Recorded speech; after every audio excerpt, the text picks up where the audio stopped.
Welcome back to Sissy Maya. Make sure to subscribe to our channel to never miss an update. Additionally, consider subscribing to my Patreon to get access to these features, and much more. A few minutes later, Mum called out, "Come on, Alice, it's lunchtime." Slowly, I made my way up the garden path and entered the house. The dining room table was already set, and we sat down to eat. In my now smaller body, I struggled to adjust to the awkwardness of sitting at the table, feeling slightly undersized, and grappling with oversized cutlery. Aunt Mary, as efficient in the kitchen as she was in everything else, served up a delightful salad lunch followed by fruit and ice cream. Everyone except me enjoyed wine, even Daniel was permitted a small glass, while I was resigned to orange juice. I eyed Daniel enviously as he sipped his wine, looking every bit the adult. After lunch, we cleared up in the kitchen before Aunt Mary suggested a stroll around the village. Off we went. I couldn't shake the feeling of being under scrutiny, acutely aware of how conspicuous I must have appeared in my childish attire. As we passed a couple of girls around my age, I caught their sniggers, realizing how ridiculous I must have seemed in their eyes. Little did I know, worse was yet to come over the next month. Upon reaching the outskirts of the village, Mum decided it was time to head back to Aunt Mary's to prepare for their journey home. We retraced our steps, and Mum, realizing her oversight, exclaimed, "Oh dear, we forgot Alice's raincoat." "Don't worry," Aunt Mary reassured, taking charge immediately. "I'll take her into town tomorrow and get her a new one." "All right then. Good thing, actually. She's just about outgrown her old one. Hold on a moment, I'll give you something for it." Mum opened her purse and handed Aunt Mary some money. Before getting into the car, she kissed me and said, "Now Alice, behave yourself, do as Aunt Mary says, and try to have a good time." Some chance of that, I thought wryly. Daniel gave me a quick kiss on the forehead and grinned, "Enjoy yourself, little girl, won't you?" Only the two of us understood the irony behind his farewell, and I shot a glare at him as they drove off, leaving us alone. Aunt Mary and I returned to the house and settled in the lounge. She quietly read a magazine while I flipped through a book of girls' stories that held no interest for me whatsoever. After about an hour, Aunt Mary suggested, "Well, let's go upstairs and unpack your things. Then I'll make us some tea." Up in my room, my case awaited on the bed. Aunt Mary scrutinized each item as I unpacked, though Mum had preemptively removed anything Aunt Mary might disapprove of, except for a pair of sneakers. "Too tomboyish," Aunt Mary remarked, setting them aside. "Now then, Alice," she said, opening the wardrobe door. "You haven't grown much since last year, so I'm sure these things will still fit." I approached the wardrobe and was dismayed to find an array of the most childish dresses and frocks that would have delighted any 8-year-old girl. Except now they were meant for me. At the bottom lay a neat row of childish sandals, Mary Jane shoes in various colors, and even a shiny pair of black Wellington boots, all ready for use. Aunt Mary guided me to the dresser, where she opened drawers revealing neatly folded vests, knickers, socks of various hues, and in the top drawer, an assortment of hair ribbons, hair accessories, and a couple of hairbrushes. Glancing at the bed, I noticed a neatly folded pink flannel nightdress resting on my pillow. The room was certainly well equipped for a little girl's needs, but not at all suitable for an 11-year-old boy. Closing my case and placing it atop the wardrobe, Aunt Mary then led me downstairs for tea. She took my sneakers outside and locked them away before returning to the kitchen to prepare a light meal. Neither of us was particularly hungry after our earlier lunch, so I was content with sandwiches, cake, ginger beer, and a cup of tea. After tea, we washed up and tidied away before settling down to watch TV. Aunt Mary chose the program, and I found myself unsuccessfully trying to immerse myself in the fictional world of a girls' boarding school, a far cry from entertainment suited to an 11-year-old boy. Knowing Aunt Mary's preference governed our viewing choices, I lacked the energy to request a change of program. Finally, Aunt Mary glanced at the mantelpiece clock and declared, "Well, young lady, it's bedtime for you. Go upstairs, get undressed, and I'll be up shortly."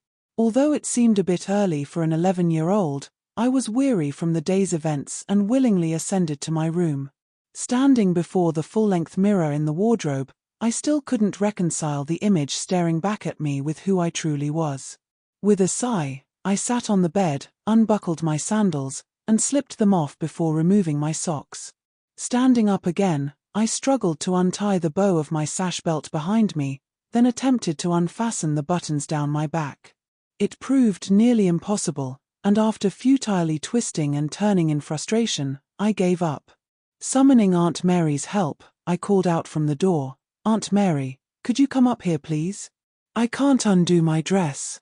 There was a brief pause before she responded, "All right dear, I'm coming." She entered the room and asked, "What's the matter? Can't you unfasten your dress?" "No," I replied plaintively, "I can't reach the buttons." "Goodness," she exclaimed with a smile, 11 years old and can't undo buttons at the back. "How do you manage getting dressed in the morning? Surely your mother doesn't still dress you?" "Well, it's not that," I explained, "it's just that I don't wear dresses like this at home." "Oh, I see," Aunt Mary nodded knowingly. "Well, you'll have to get used to it here because that's all you'll be wearing."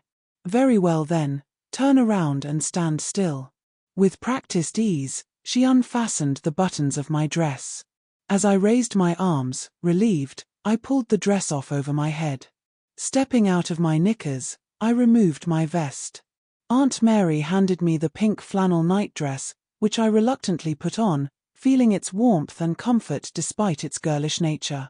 Reminding myself that, for all practical purposes, I needed to embrace being a girl at least for the time being. I went to the bathroom and brushed my teeth before returning to my bedroom. Aunt Mary tucked me into bed, and surprisingly, she didn't seem as stern as usual when she kissed me goodnight. "Sleep tight, Alice," she smiled warmly. "I'll leave the door open and the landing light on.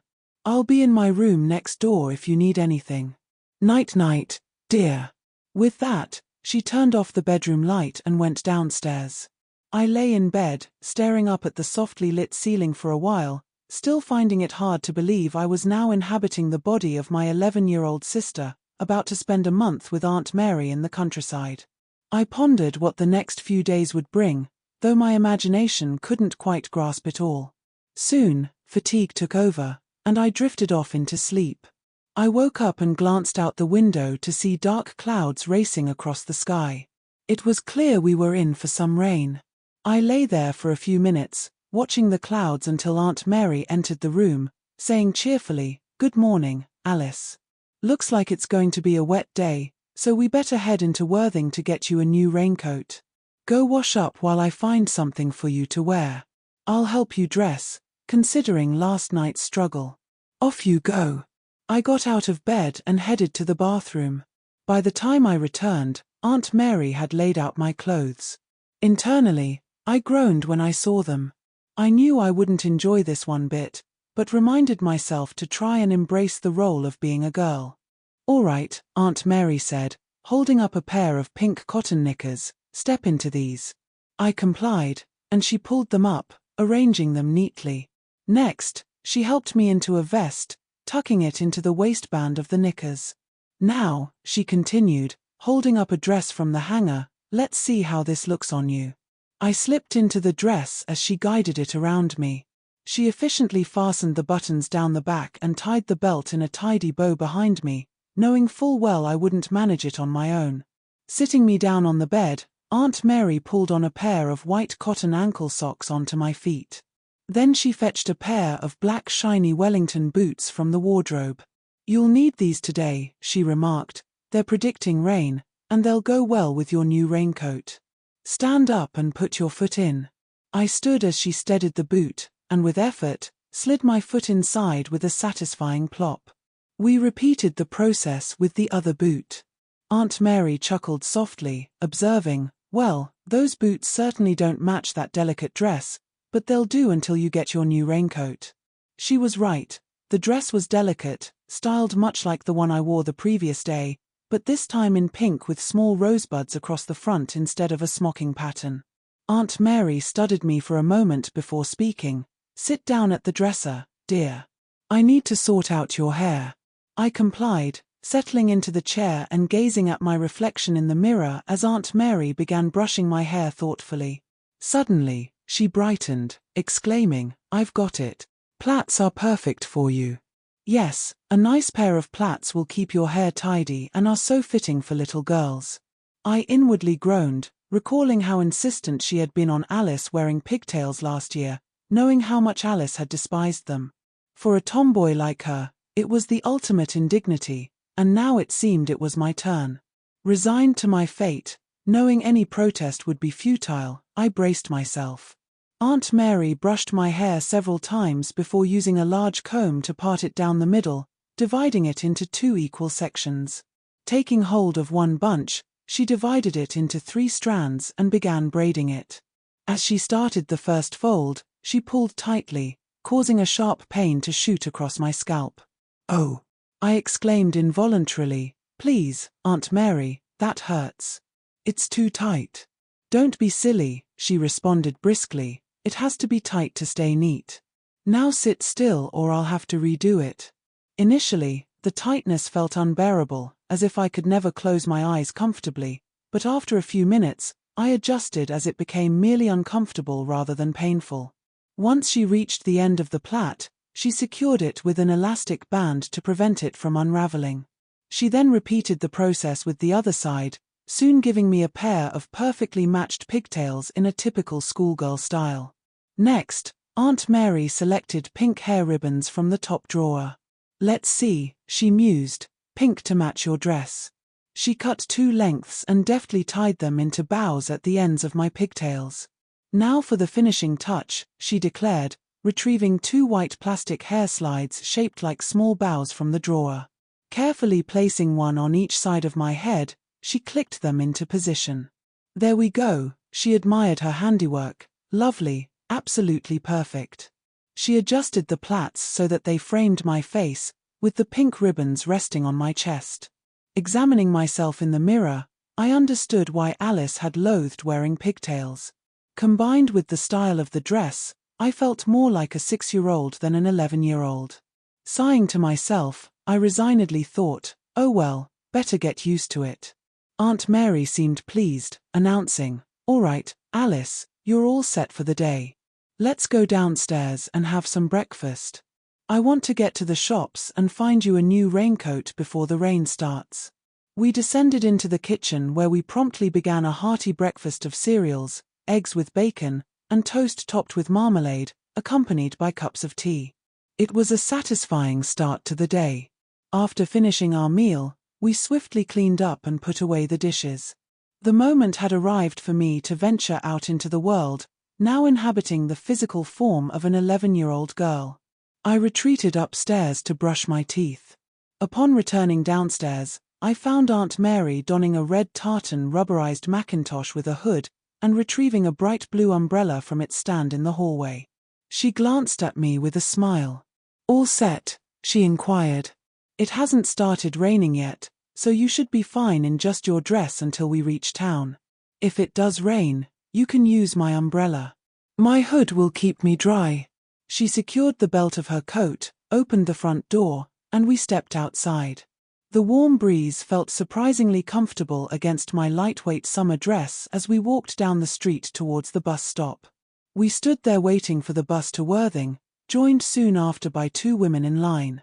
Initially, I felt self-conscious standing there dressed like a sweet young girl, especially aware of the somewhat humiliating pigtails in my hair. Then I reminded myself that for all practical purposes, I was now a little girl, and even Aunt Mary remained oblivious to my true identity. Almost amused by the deception, I began to relax, realizing that my appearance matched my circumstances perfectly.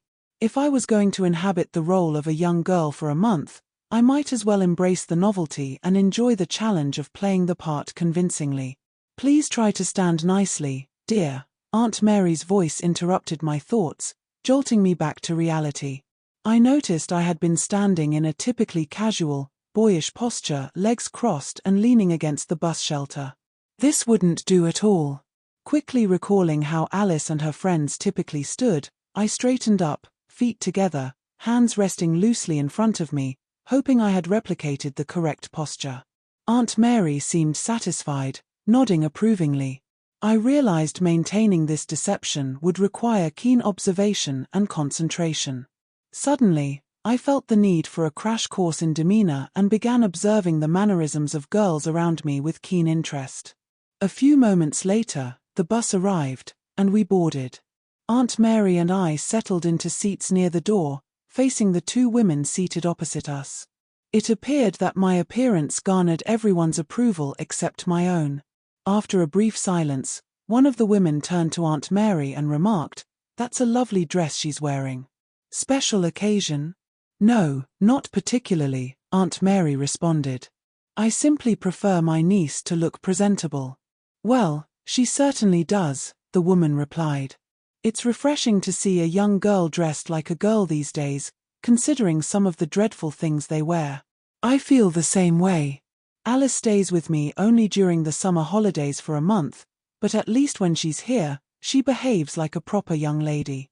I couldn't help but cringe at being referred to as a young lady. If only she knew I was actually her nephew Daniel. I smirked inwardly at the irony of the situation. The conversation between the women continued along similar lines, lamenting the decline of standards compared to their own youth. It made me realize how fortunate I was to have been born in my own time, despite my current predicament. Eventually, we arrived at the bus stop opposite Worthing Pier on the seafront. Aunt Mary bid farewell to the women before turning to me with a smile. "You really do look like a proper little girl," she remarked. "Now let's find that raincoat shop." We proceeded towards the main shopping area and soon reached a shopping arcade.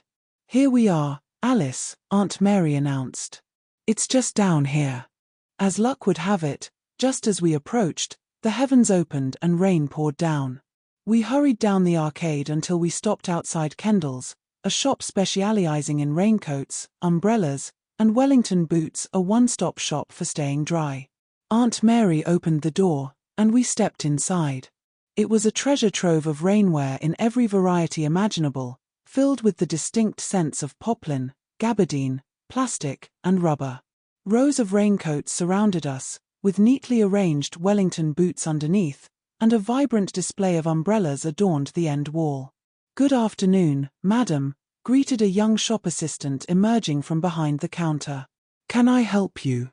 "Yes, please," Aunt Mary replied. "I need a raincoat for my niece here." "Of course," the girl said cheerfully, casting a friendly smile my way. "Let me see. These are quite popular with young girls right now." She walked over to a rack, scanning through until she found what she was looking for. "Here we go, how about this one?" She held up a bright blue PVC raincoat adorned with a floral pattern of red and yellow flowers, along with a matching rain hat. It was certainly cheerful and designed to brighten any rainy day. I could see why any young girl would love it, but for Aunt Mary, I wasn't just any young girl. Her slight disapproval was evident. She murmured with a hint of dissatisfaction. "No, that's not quite what I had in mind. I'm looking for something more traditional, a proper waterproof Macintosh made of rubberized cotton with a satin finish. Double-breasted with a belt, and an attached hood secured with a button under the chin." "Oh yes, certainly," replied the assistant. "I know the style you're referring to. They used to be quite popular, almost every little girl had one. While demand isn't as high these days, we still keep them in stock." She walked over to a large rack of raincoats and glanced at me. "Let's see, how about this one?" She retrieved a red Macintosh from the rack and held it up. It closely matched Aunt Mary's description, who nodded in approval. "Yes, that's exactly what I'm looking for. Could you find one that's a size larger so it will cover her properly and allow room for growth?" "Of course," said the assistant, setting the Macintosh aside and selecting another from the rack. She approached me and said, "Here you go, dear. Please try this on."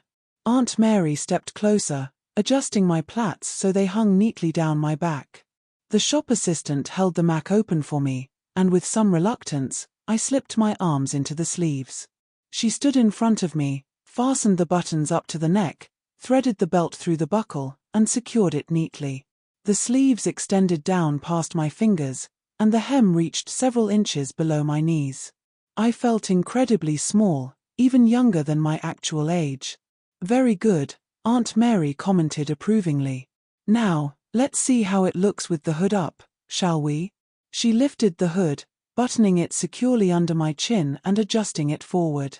It was reminiscent of the classic style seen in regulation school Macintosh hoods, with a square cut that extended about 4 inches at the back of the head. Stepping back, she examined me and remarked, "Oh yes, that's perfect." I glanced at myself in the full-length mirror. With my face peeking out shyly from under the Macintosh hood, it was easy to believe I was a young girl of about 8. The Macintosh looked distinctly juvenile, and I couldn't help but feel sorry for Alice, knowing she would be stuck wearing it for quite some time. The shop assistant observed me for a moment, pleased with her sale. "There you go, dear. That will keep you nice and dry." "It certainly will," Aunt Mary agreed. "We'll take it. How much is that?" After paying the bill, we exited the arcade. As we reached the entrance facing the seafront, I began to unbutton the hood of my Macintosh, intending to remove the humiliatingly childish garment. Aunt Mary caught sight of me and intervened swiftly. She gently pulled my hands away and said firmly, "Don't be silly, Alice. It's still raining, so keep your Mac on. And that includes your hood." She refastened it under my chin and adjusted it forward. I peered out from under it, feeling increasingly uncomfortable. The scent of rubber from the Macintosh filled my senses, and the prospect of wearing it further filled me with dismay. As we stepped out onto the street opposite the pier, the rain continued to pour heavily, the sound of it drumming on my Macintosh and running down my bare legs into my Wellington boots, soaking my feet. "Now then," Aunt Mary remarked approvingly, studying me with a smile, "that's sorted out. You look very much like I did as a little girl in the rain. My Mac was just like yours, and you actually look quite sweet with that hood framing your face. Shall we go for a walk along the seafront before lunch?" And so we strolled along the seafront, the wind whipping against us and the rain pouring down. I couldn't fathom why Aunt Mary wanted to walk in such weather, but it was her choice. Despite my Macintosh and rubber boots keeping me dry, I still felt embarrassed in my little sister's body as I peeked out shyly from under the hood. We walked for about 15 minutes along the promenade, the sound of my Mac slapping against my bare legs filling the air, before Aunt Mary suggested, "All right, let's turn back. Time for lunch."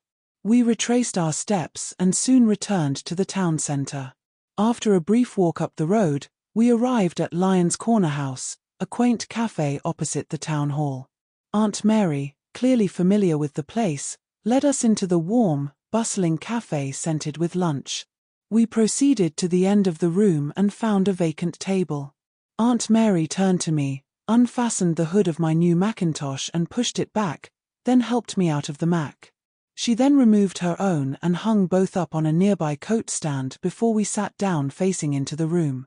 Suddenly exposed in my sweet little pink dress, white ankle socks, and pigtails, I panicked momentarily until I reminded myself that in everyone's eyes, I truly was a little girl and needed to act accordingly.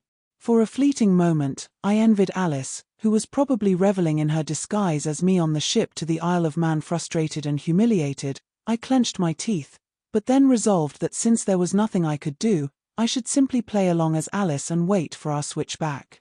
I would certainly have my revenge then. The thought of future retribution was the only thing that kept my composure intact. "Now then, Alice," Aunt Mary interrupted my thoughts, "what would you like for lunch? Shepherd's pie, fish and chips, or salad?" After the day's events, food was the last thing on my mind, but suddenly realizing my hunger, I opted for shepherd's pie. It amused me that my preference for this favorite dish had persisted even in Alice's body, especially knowing she would have chosen salad. Quite curious indeed. As we sat waiting for our lunch to arrive, I glanced around and nearly chuckled at the absurdity of it all. Here I was, an 11-year-old boy who thrived on breaking through football defenses, now sitting primly as an 11-year-old girl with her aunt. I was dressed in a sweet little girl's frock, my hair neatly in plaits, and wearing a pair of shiny black children's wellies on my feet. The sheer ridiculousness of the situation almost made me burst out laughing, until I realized this was my reality for the next month. Not exactly thrilling. Our lunch arrived, and I dug in enthusiastically, though Aunt Mary frequently chided me for my less-than-ladylike table manners. My ingrained habits seemed to have tagged along into Alice's body.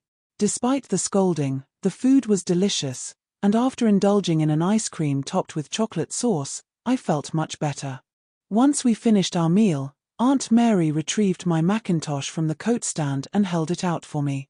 I obediently slipped my arms into the still damp garment, hating its clammy feel. She fastened it around me as if I were a toddler, arranging the hood so that it draped neatly down my back, with my plaits cascading over the top. At the cashier's desk, Aunt Mary settled our bill before we ventured back out onto the bustling high street. Aunt Mary, an avid reader, soon led us into a bookshop where she immersed herself in various titles, leaving me to explore.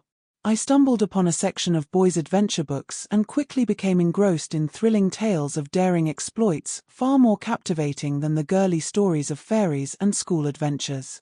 Just as I delved into a gripping account of Britain's military history in Sudan, Aunt Mary's familiar voice interrupted, admonishing me, "Goodness, Alice, you shouldn't read about such dreadful things. I must be more careful with your reading material. Come along, it's time to head home." Reluctantly, I returned the book to its shelf and followed her out of the store.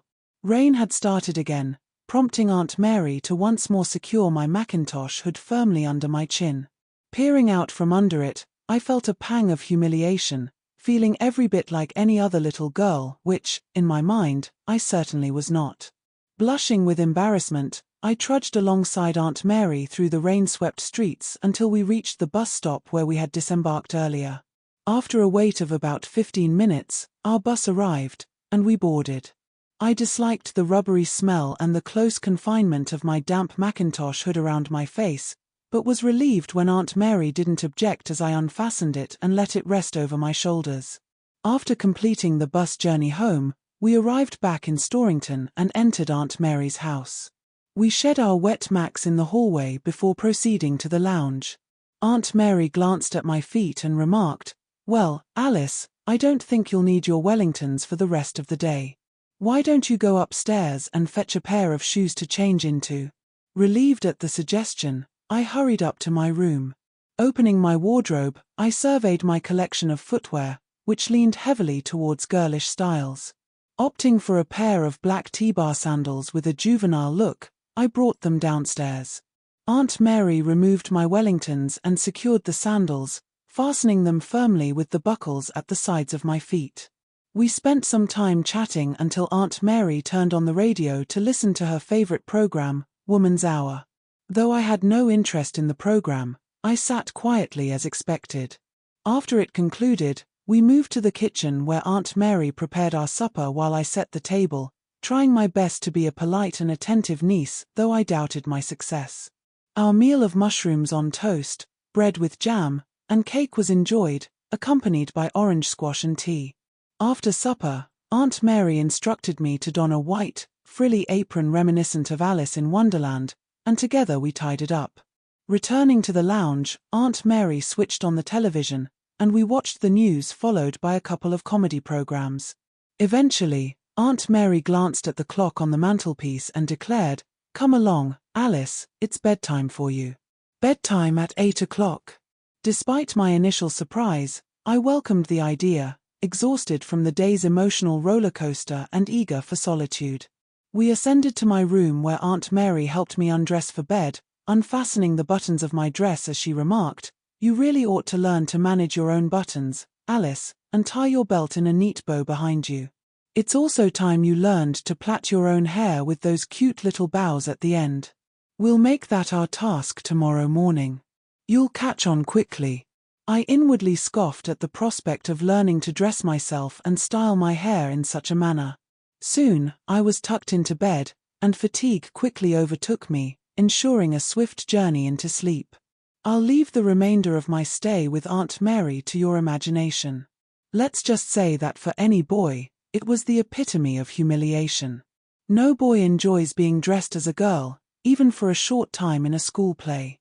For me, trapped in my little sister's body, forced to embody the very image of a sweet, demure little girl at Aunt Mary's persistent insistence, it was infinitely worse. It seemed like the perfect opportunity for my sister Alice to exact full revenge for all the times I had teased her in similar situations in the past.